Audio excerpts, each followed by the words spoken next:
अच्छा, तो एक इंजीनियर है, एक टीचर है और एक डॉक्टर है, ठीक है। आप तीनों में से माइंड देखते हैं, किसका माइंड, किसका दिमाग तेज़ है। ये कलर हैं, देखें, इन कलर को आपने मैच करना है।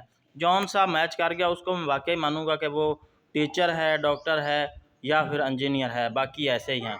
तो चलो जी, इंजीनियर से शुरू करते हैं। चलें जी, कलर मैच करें।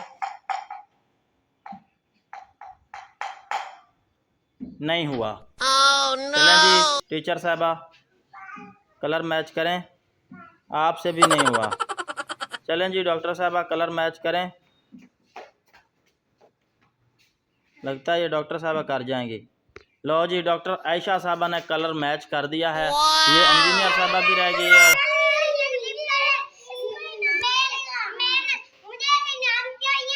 हाँ, ओके ओके, हाँ दबा देंगे।